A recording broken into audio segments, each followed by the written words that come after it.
Good morning guys, good morning from Pokhara. এখন ঘড়িতে সময় দেখছো 12টা 7 বাজে ইন্ডিয়ান টাইম অনুযায়ী। আর বাইকের কিছুটা এরকম কন্ডিশন, ফুললি লোডেড গাড়ি।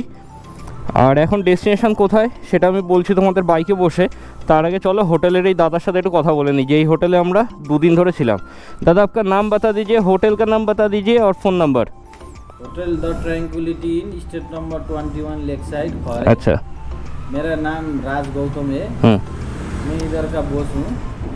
लेकिन आप जो लोग मेरा होटल का लोकेशन देख के, फ़ोन नंबर देख के इधर आइए, अच्छा रेट में दे सकती है। और हमारा नाम बताएगा तो कुछ डिस्काउंट मिलेगा? तो डिस्काउंट भी कर देगा। मेरा फ़ोन नंबर 9824132215। व्हाट्सएप भी है, इंडिया से कॉल करने से मिल जाएगा। ठीक है, थैंक यू भैया, थैंक यू। तो শুনলে তোমরা হোটেলের ডিটেলস, আর বাকি কথা হচ্ছে একবারে রাস্তায় বেরিয়ে। সো গাইস, বেরোচ্ছে এখন হোটেল থেকে। চলো একবার তোমাদের হোটেলটাও দেখিয়ে দিই। এটা হচ্ছে লেক সাইড রোড, তার ঠিক বাঁদিকে হচ্ছে হোটেল ট্র্যাঙ্কুইলিটি ইন। আর দাদার সাথে তো আলাপ করিয়ে দিলাম তোমাদের। চলো ভাইয়া, বাই, ফির মিলেঙ্গে। সামনে এনফিল্ডটা দেখতে পাচ্ছ, বড়নগর বাইকার্সের পাপ্পুদা সৌমেনদা রয়েছে। ওরা শুধু একদিন আমার থেকে পিছিয়ে গেছিলো, কারণ ওদের বাইকের ওই ক্লাচ প্লেট পুড়ে গেছিলো বলে। বাট কালকে পোখরা এসে আবার মিট হয়ে গেছে আমাদের। আর এখন আমরা একসাথেই পুরো জার্নিটা করব। আমাদের ডেস্টিনেশন হচ্ছে আজকের কাঠমান্ডু, যেটা ডিস্টেন্স এখান থেকে অলমোস্ট ওই 200 কিলোমিটার। যেতে সময় লাগবে 8 ঘন্টা। এত বেলা করে বেরোনোর জন্য এখন পোখরাতেও ট্রাফিক দেখতে পাচ্ছ। আর কাঠমান্ডু ঢুকতে ঢুকতেও 8টা-9টা তো বেজেই যাবে। তো ওখানে গিয়েও ভালো রকমের ট্রাফিক পাবো মনে হচ্ছে।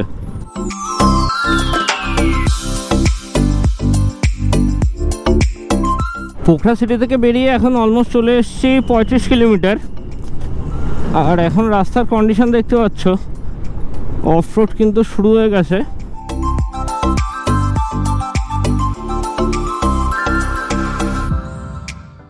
এখন যে লোকেশনটা আছে এটার নাম ঠিক জানি না, বাট এখান থেকে মুংলিংয়ের ডিস্টেন্স ওই 40 কিলোমিটার। তো এখানটা একটুখানি দাঁড়িয়েছিলাম, দাদারা গাড়িতে তেল ভরলো। আমার তেল ভরার দরকার নেই, আমি এই তেলেই কাঠমান্ডু পৌঁছে দিতে পারবো। আর এখানে দাঁড়িয়ে 3 জনের চা খেলাম, লিকার চা আর একটা করে ডিম সেদ্ধ। তো টোটাল আমাদের 3 জনের মিলিয়ে কস্ট পড়লো নেপালিতে 150 রুপিস। এখানটা দেখো বাসটাকে কীভাবে টেনে তুলছে। বাসটা অ্যাক্সিডেন্ট করে নিচে ঢুকে গেছিলো, দেখো বাসটার অবস্থা। এখানে আবার এত গাড়ি দাঁড়িয়ে আছে কেন কে জানে। বাবা, তো বিশাল লাইন লেগে গেছে। সব বাইকও দেখতে পাচ্ছ এখানেই দাঁড়িয়ে রয়েছে। আর পাহাড়ের ওই ওপরে দেখো কাটিংয়ের কাজ চলছে। এবার সেই কারণেই সব বাইকারদের এখানে আটকে দিয়েছে। শুধু বাইকার না, সব গাড়ি আর কি এখানে আটকে দিয়েছে। সো গাইস, ব্লকেজ ক্লিয়ার হয়ে গেছে, সেই কারণে আমাদের এখন সব ছেড়ে দিল।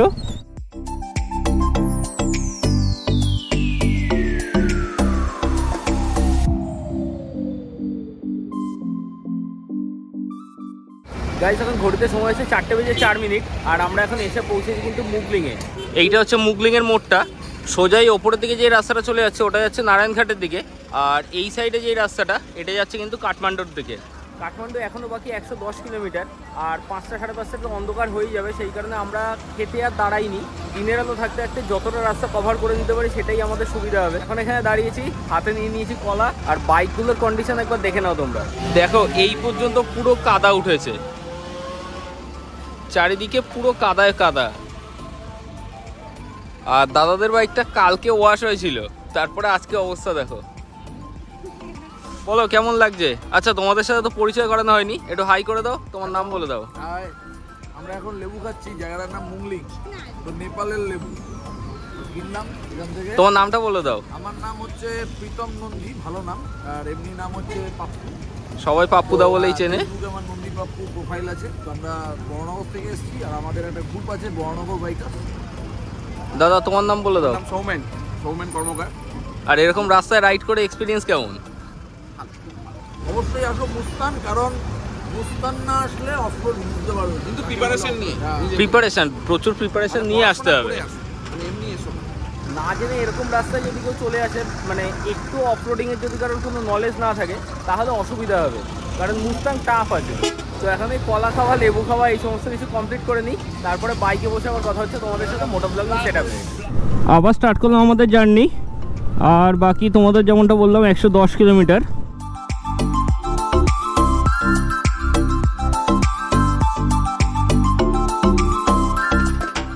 मछली क्या ये नदी का है?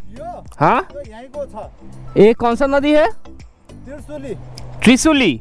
अच्छा, ये मछली का नाम क्या है? इसको नाम माछा। माछा মাছা। মাছগুলো দেখো এখানে এরকম পেট কেটে কেটে রেখে দিয়েছে, মানে একদম পরিষ্কার, শুধু বাড়ি গিয়ে রান্না করে খেতে হবে। এরকম সিস্টেম কিন্তু আমাদের কলকাতায় দেখা যায় না, ওই কারণে দেখে একটু দাঁড়ালাম আমি। সামনের ল্যান্ডস্কেপটা দেখো কি অসাধারণ, ডান দিকে এরকম উঁচু সবুজ পাহাড়, বাঁ দিক দিয়ে বয়ে যাচ্ছে ত্রিশূলী নদী, আর সাথে এত সুন্দর টারম্যাক রোড।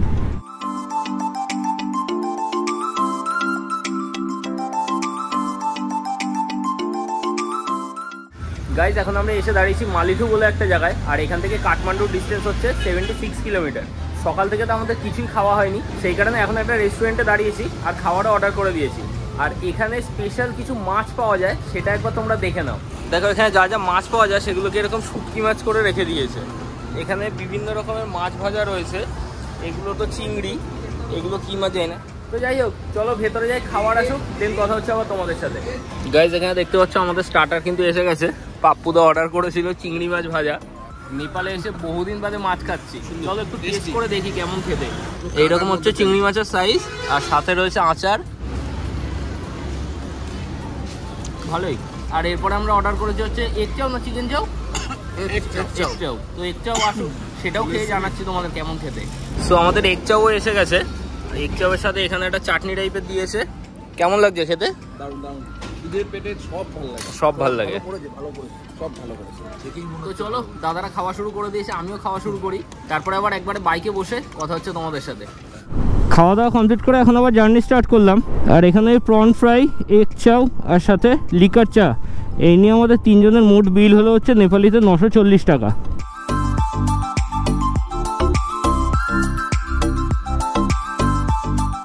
এখন সময় হচ্ছে 7:47, আর আমরা কাঠমান্ডু থেকে 30 থেকে 32 কিলোমিটার মতো দূরে রয়েছি। তার আগে একবার একটু দাঁড়িয়েছি একটা ছোট্ট চায় ব্রেক নেওয়ার জন্য। এই যে হাতে দেখতে পাচ্ছ ধোয়া ওঠা ব্ল্যাক কফি, আর এখানে রয়েছে পাপ্পুদা, সৌমেনদা। কেমন লাগছে এই রাস্তায় রাইড করে? রাস্তা খুব ভালো, টারম্যাক রোড, কোনো অসুবিধা নেই। টারম্যাক আছে প্রতিখানে, ওই রাস্তা যেমন হয় একটু অসমান আছে, কোনো না, কিন্তু ফ্ল্যাট, মানে পাহাড়ের মধ্যে একটা পাহাড় থেকে আরেকটা পাহাড়ে পুরো ফ্ল্যাট রাস্তা আছে, কোনো সমস্যা নেই। তো চলো এখন এই চায় ব্রেকটা কমপ্লিট করে নিই, তারপরে আবার বাইকে বসে কথা হচ্ছে তোমাদের সাথে।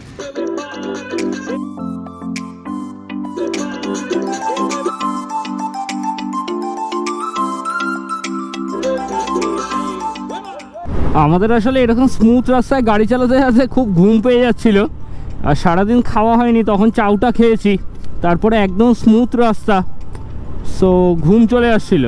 ওই কারণে দোকানটা দাঁড়িয়ে একটা কফি ব্রেক নিলাম, সাথে গান চালিয়ে একটু নাচানাচি করলাম, ঘুম পুরো কেটে গেল। আর এখন আবার বেরিয়ে পড়েছি টুয়ার্ডস কাঠমান্ডু। আমার গাড়িতে তো কোনো ফগ লাইট নেই, কিন্তু পাপ্পু দাদের গাড়িতে ফগ লাইট রয়েছে।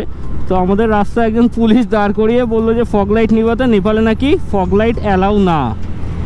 তো তোমরাও যদি কেউ নেপাল রাইডে আসো, এটা একটু মাথায় রেখো, নেপাল আসবে আর অফরোড করবে না তা কি আর হয়? দেখো রাস্তার এখন কি কন্ডিশন, পুরো রাস্তা এখন ভাঙাচোরা। এখন ঘড়িতে সময় হয়েছে ইন্ডিয়ান টাইম অনুযায়ী 9:32, আর আমরা কিন্তু এখন এন্টার করে গেছি কাঠমান্ডু সিটিতে। রাস্তায় মারাত্মক জ্যাম ছিল, তো সেই কারণেই আর কি আমাদের এতটা দেরি হলো। এবার আমরা ফার্স্ট যাবো হচ্ছে প্রপার সিটিতে, দেন ওখানে গিয়ে একটা হোটেল নিয়ে নিতে হবে।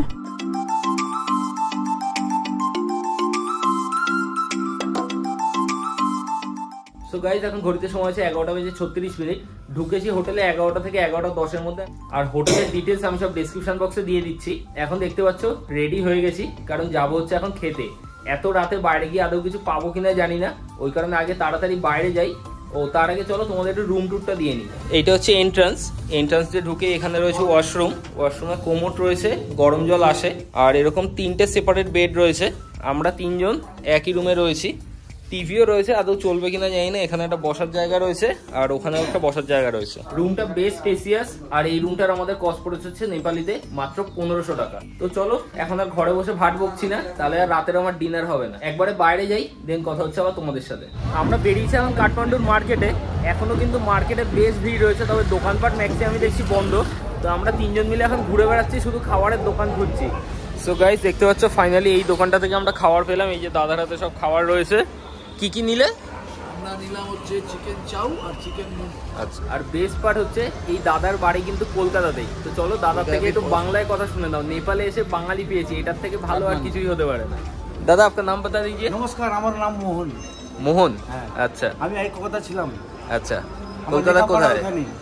আচ্ছা, আমি নেপালি, সেই নেপালি আসলাম। বাবা লালবাজারে কাজ করে। হ্যাঁ, বাবার কাকেটা পুলিশের কাজ করতেন, লালবাজারে কাজ করতেন। খুব ভালো। আর আপনার এখানে কি কি খাবার পাওয়া যায়? কি কি? এখানে চাউমিন, আপনার ফ্রাইড রাইস, চাইনিজ ফুড সব। চাইনিজ ফুডটা পাওয়া যাবে। ঠিক আছে। যারা মোটর বাইক ব্লগার যারা আসবে তাদেরকে কোথায় আসতে হবে, এই জায়গাটার নামটা একটু details এ মোটরবাইকের আছে, পার্কিং আছে, নিচে আছে। না না না, নেই, এই জায়গাটার এই নাম জায়গাটার এই মানে জায়গাটা হচ্ছে নরসিং চক, নরসিং চক। খাম্বেল নরসিং চক। থাম্বেল নার্সিং চক। থাম্বেল নরসিং চক, এখানে আসতে হবে। আর ফোন নাম্বারটা দেখতে পাচ্ছ, এটা হচ্ছে এখানে ফোন নাম্বার, তোমরা নোট করে নিতে পারো। আর চলো খাবার হাতে নিয়ে নিয়েছি, এখন রুমে যাই। সো গাইজ এই হচ্ছে আজকে আমাদের ডিনার। এখানে রয়েছে চিকেন চাউমিন আর এটা হচ্ছে চিকেন মোমো। মোমোটা এখানে দেওয়ার স্টাইল দেখো, সাথে কিছু একটা স্যুপ টাইপের দিয়েছে। তো এখন আমরা ডিনার করব, তারপরে কিন্তু ঘুমিয়ে পড়বো। সেই কারণে আজকের এই ব্লগটা এন্ড করছি এখানেই। খুব শীঘ্রই দেখাচ্ছে তোমাদের সাথে আবার নেক্সট কোনো ব্লগে। আর আজকের ব্লগটা তোমাদের কেমন লাগলো কমেন্ট করে কিন্তু অবশ্যই জানিও। যদি ভালো লাগে একটা লাইক করে দিও, আর যদি বেশি ভালো লাগে তাহলে কিন্তু সবার সাথে শেয়ার করো। তো চলো আজকের মতো tata, take care and goodbye from Kathmandu.